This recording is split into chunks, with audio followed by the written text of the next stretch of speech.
Tomorrow is the 137th anniversary of the birth of Agustin P.O. Barrios in Paraguay. In my annotations for the history of the classical guitar, in Argentina, 1822 to 2000, I have 100 pages on Barrios, photos, all the record labels that I owned that are now a part of the El Cabildo Agustin Barrios Museum in Asunción, Paraguay. This book sells for $300, shipping included worldwide. So it's $327.70 PayPal. It's on the bottom of my homepage, findfretted.com. So I have 7 pages on Atlanta Records, company owned by Amendola, and he began in 1913 on the 12th of April. Here's his very first ad in Caras y Caretas magazine, a weekly magazine of 80 to 125 pages, size of a TV guide. And this was Barrios' recording company, 1913 and 1914. So I have 7 pages on Amendola and his exploits. Then I start the Agustin Barrios section.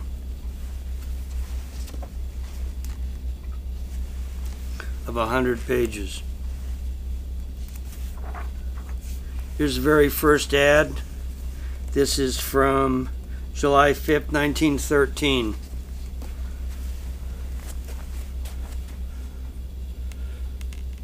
Perez Ferrer's Peace Ay Ay Ay, played by Barrios on Atlanta Records.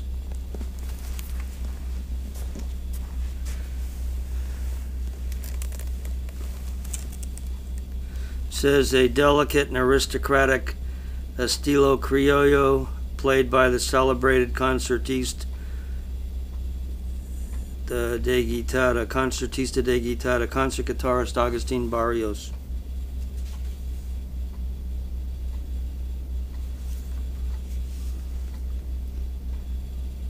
Here's another ad. This is from August 1st, 1913. This is from the Fray Mocho magazine, published in Buenos Aires, and it's for the same listing. This one shows the record label for Ay Ay Ay by Agustin Barrios. And we see another close-up version. This was January 1914, the Ay Ay Ay record label by Agustin Barrios. These are things I acquired, these particular magazines, I acquired these back in 2004. I think I bought 280 or 400 copies. I've been collecting Barrios since the 1990s. Here's a picture of an unfound habanera. This was published in 1924 by Discos Nacional Orion. It's by producer was Max Glucksman. He owned about 70 theaters in Argentina and Uruguay. And at the time I found this in August of 1999, through the intermediary help of Hector García Martínez in Buenos Aires, Ronald Samoes, who passed away about 12 years ago. He had 8,000 records, 78 RPM records, and thousands of LPs. And he had a radio show from about 1945, and so I have a large section at the end of volume 4, I think, of just dozens of BMG magazines where it mentions artists that he played. By 1955, he had already played records by 275 people on the radio in Sao Paulo. So here's some more Artigas was related to Atlanta Records at the same time. And here we see a record sleeve, and you look on the right side, Agustin P. Barrios. Solos of guitar played by the celebrated Paraguayan guitarist Agustin P. Barrios. That was for the Juan M. Gonzalez Music Store in Montevideo.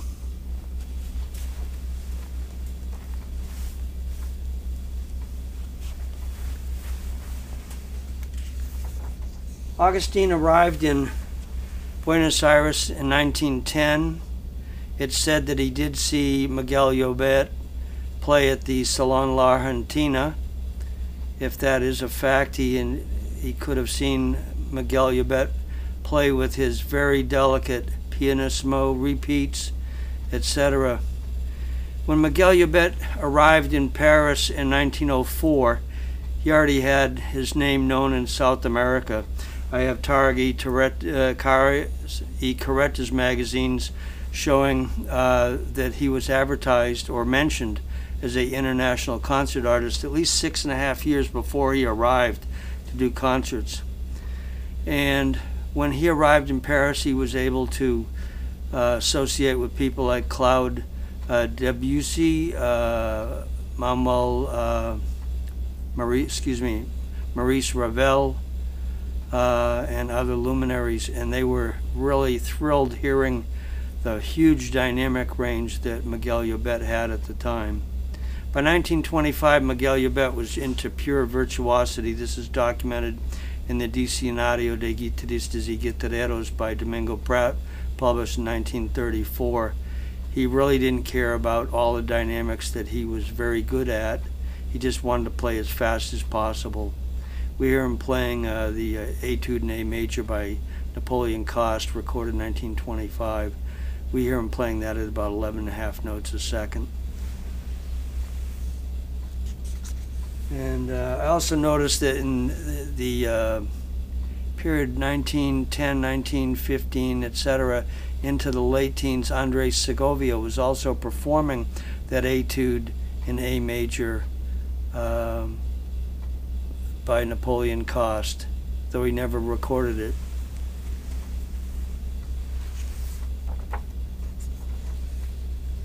And now I want to talk about a feature that's not really known. See, Max Glucksmann, who produced the Discos Nacional Odeon records, he was the guy that recorded Carlos Gardel. Carlos Gardel had his records and a photo, a contemporary photo of him at the top of every Discos Nacional full-page ad, and from when he started recording in the late teens. You also had great guitarists like Mario Pardo, considered the most educated of guitarists in the Rio de la Plata area. He recorded 140 songs. He would record vocals with his own accompaniment, sometimes do duets. He's got a song called Catamara. It's a great instrumental. So I want to mention that, as Rico Stober said in his 6 Silver Moonbeams, that in 1921, Agustin Barrios started recording for Max Glucksmann, Discos Nacional Odeon records. And these were not advertised until 1925. It appears to me that the poverty that Agustin Barrios experienced, having to borrow money or get gifts of money from various patrons like Martin Borda Pagola, who he had known since World War I period of time. I interviewed his daughter in 2000 for about 20 minutes, a couple years before she passed away. And she said, yeah, Agustin would come in the early days. His first song that he wrote was inspired by a mountain that was a part of the ranch. And as he became busier as an artist in the 1920s, he stayed less and less at their finca Spanish word for ranch, in Uruguay. He borrowed a Simplicio guitar, which needed a second fingerboard because of the frets being worn out by the steel treble strings that Agustin used. And so we see that even though Agustin started making, he made 6 recordings, 3 discs in 1921, none of these were advertised in Caras y Caretas magazines until 1925. I printed out all the Discos Nacional full-page ads from the internet, from the Biblioteca Nacional de España in Madrid, the Spanish National Library online. Though I had hundreds of them from the 400 magazines I bought in 2004. But for 4 years, here's Barrios trying to make a living and trying to drum up concerts. We had that triple concert that was advertised, and he only played 1 concert. The following 2 concerts were canceled due to lack of attendance in Buenos Aires. I also want to mention that the sales of these recordings was pretty well available throughout the whole Rio de la Plata. You could buy them in Rosario, Santa Fe, where Lolita Almiron and her father Bautista Almiron lived. You could buy them in Uruguay as well. But we find that I've got a documentation here from a catalog showing that even these recordings were available in 1943 due to the lack of sales or continued repressings. Here's more labels.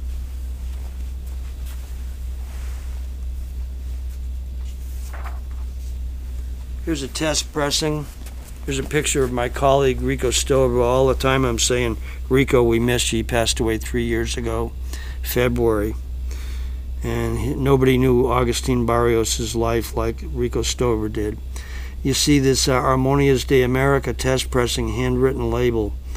That is why it's that 12-inch recording that was the B-side of La Catedral. La Catedral was in the can, was recorded but not released for 10 months because there was no B-side. Other recordings that he did was the 10-inch disc, but once he had this Armonias de America, he recorded both sides, and Rico Stover said he's going to play it the same way. He's not going to change it just because they turned the recording on.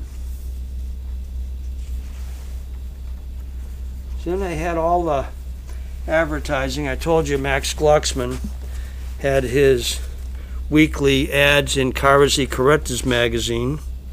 And these are all the, this is from September 19th, 1925, the very first ad for a Barrios disc. And this was for, at the very bottom, Capriccio Arab and Sarita Mazurka.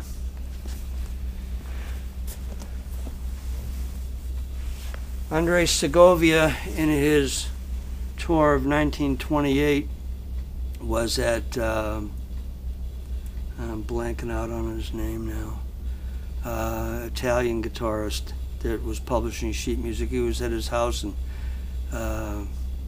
he put on the recording of Barrios playing Capriccio Arab, and he said, "¿Quién es este? Who is that?"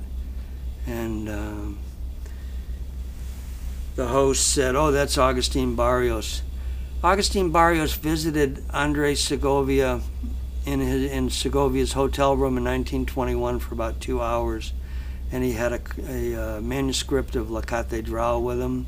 He had high hopes that Agustin would be in a position to have his reputation furthered by Segovia recording a version of that, performing a version of that.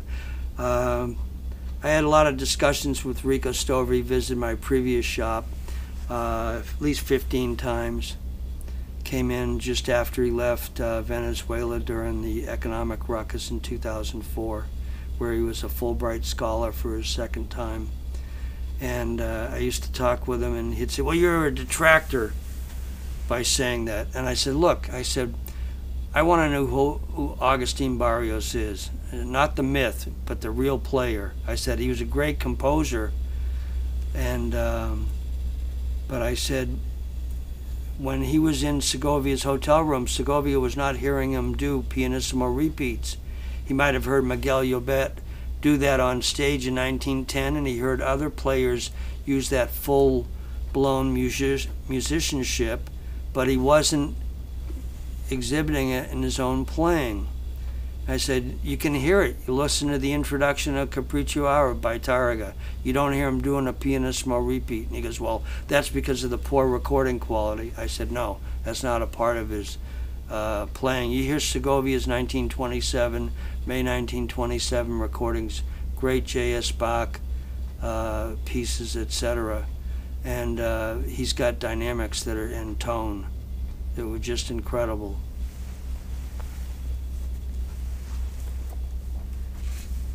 The aspect of virtuosos losing their dynamic range that they have in their early part of the career, I told Sebastian Quintero, who does a lot of recordings of my guitars here, I said, I hope when you're my age, I just turned 73 last week, I said, I hope when you're 72 that you're going to still have your dynamic palette.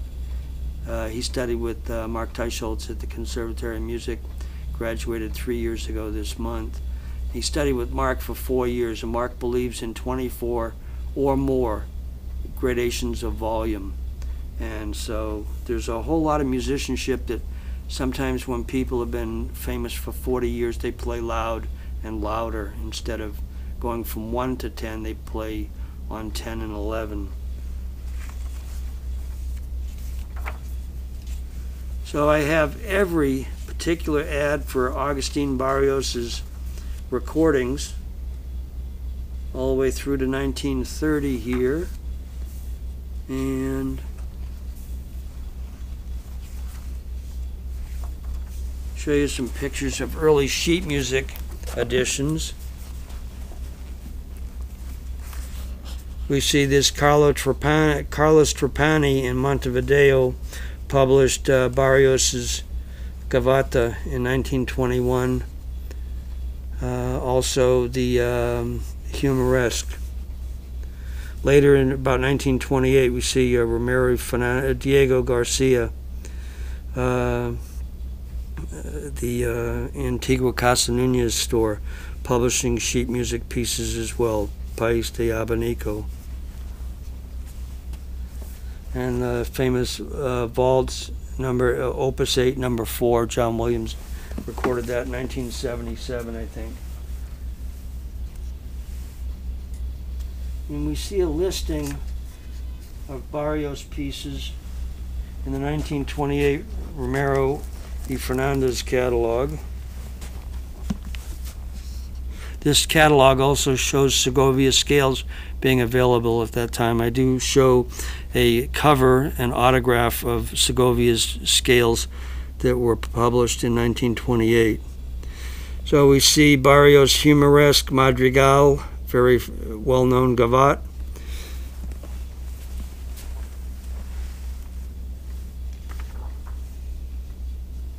Here we see other editions. This is an anthology published about 1950 in Brazil. 50 pages, dozen, 15 tunes in it. Then we see some of Hila Godoy's publications from the mid-1950s. Sila Godoy, excuse me.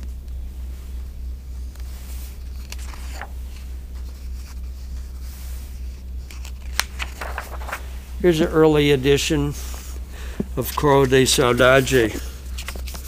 Very beautiful piece in G minor. And this was a printed manuscript of that piece, and this was published in April of 1938 by Hugo Carboni.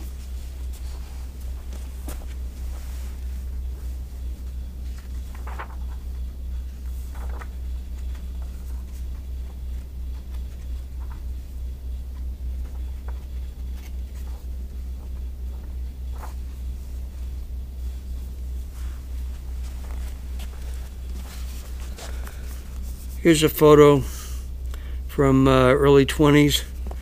You got Martin Bordi Pagola on the left, you got Miguel Ubet, and you got Carlos Trapani. Carlos Trapani in the 1890s was a mandolinist studying at the Instituto Verdi in Montevideo, and he used to do quartets in public at the Instituto Verdi. Here's an autograph. This is Agustin Barrios. I bought this, I think, about 2004. It's from when he was in French Guiana, 1931, autographed to the mayor of that town in French Guiana. And then here's a picture of Agustin in his Nitsuga Mangore outfit. Rico told me that this photo was taken in northern Brazil, and that he had seen it, I think, in a newspaper. But it was the back cover of a sheet music edition, and it was glued onto cardboard, so I never found out what the song was. I would have destroyed it by finding out the song that it was the back cover of.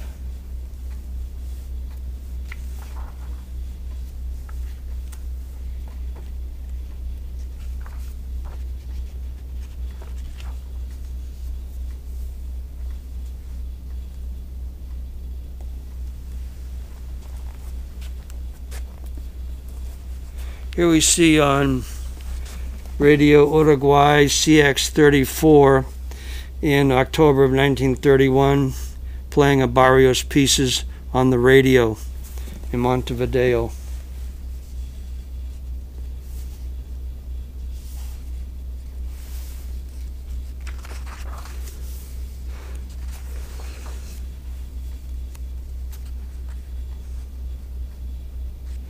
Here we have in September of 1935 Andres Segovia and Agustin Barrios recordings being played in the same half hour. And this is on Edison Broadcasting CX25 in Montevideo. And at that time, Andres Segovia and his second wife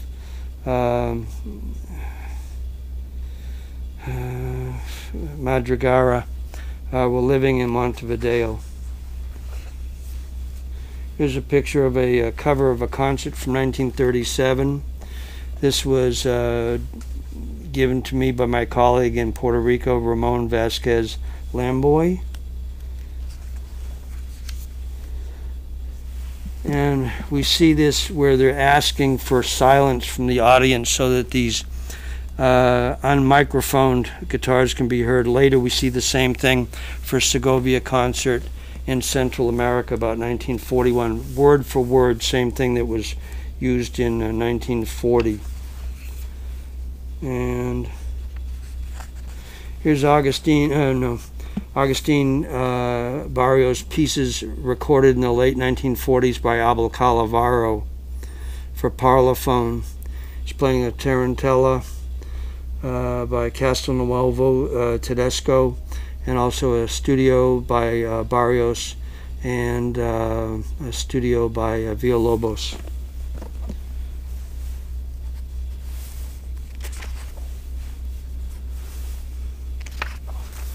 Here we have the inaugural concert in August of 1937 of the Centro Guitarristico del Uruguay. Conrado Peacock, he was a great guitarist and teacher who lived during World War I, died in the early 20s. He was a student of Miguel Ubet and I think Emilio Pujol. I'd have to double check on that. And here we see Abel Calavaro playing Las Abejas in 1937 by Barrios. We also find the late Olga Pieri that just died a few years ago at the age of 103. Her with Attilio Rapat, great guitarist, who wrote a piece that Julio Martinez Oyangan recorded. I forget the title right now.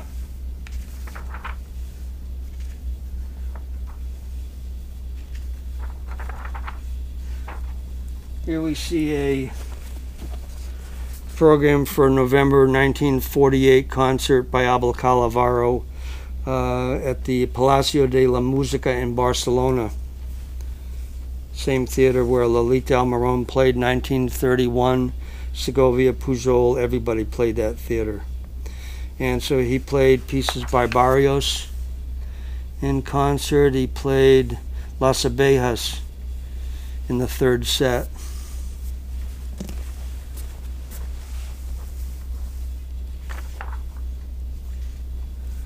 Then I go on. I almost couldn't stop writing my book. There's so much info. I've been in love with classical guitar now for 44 years. I've been playing 58 years.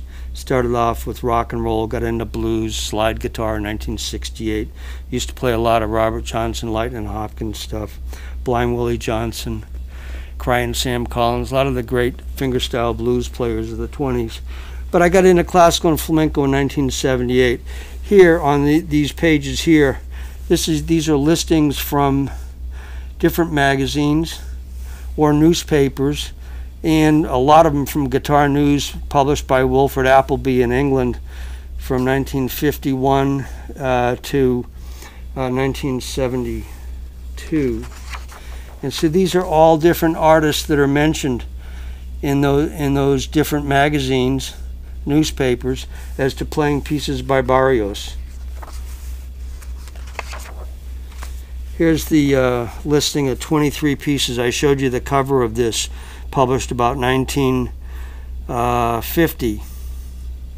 So these were all the pieces you could buy in downtown Sao Paulo, Rio de Janeiro in 1950. I was born 1949 myself.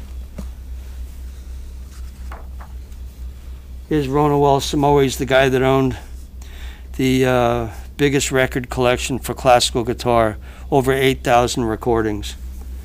Back about 2010, I spent over 24 hours of my life talking to two millionaires, and I said, look, this is the guy who provided the Agustin Barrios records and the Miguel Urbet records that became cassettes, became LPs, became CDs. Besides that, you get all the other artists. I said, you'll be able to wake up every day and play new music until you pass away. And so both of these millionaires are retired people. I spent over 24 hours on the phone doing emails, trying to convince these people, hey, the lady wants the widow wants $100,000, and the Brazilian government offered $70,000. She said no. And eventually I learned in a David Russell article, I think it was, in Classical Guitar, British magazine, that the Brazilian government eventually bought that. They came up with the money to pay off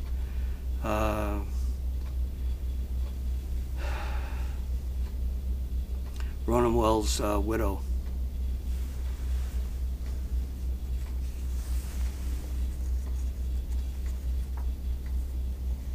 And besides the massive amount, 8,000 plus discs in Ronoel's collection, you can see videos, not a lot of them, but there's a few videos on YouTube where if you put in Ronoel Simoes, you're going to be able to see what's out there. And you can, in some of them, you can even see on the video where he had 200 scrapbooks. These are all Portuguese language, newspaper clippings and concert programs of various people. Ronoel started collecting records in 1943, started his radio program in 1945, and did it for decades. Had advertisements in Wilfred Appleby's Guitar News, like to buy records, etc. Will trade you, will buy stuff for cash. Incredible people. So tomorrow is the 137th anniversary of Agustin Barrios being born. We love his pieces of music. People will say that, oh, his La Catedral Allegro is somewhat like Sohr's study in B minor. All these different aphorisms we hear spoken of great virtuosos of music. Thank you.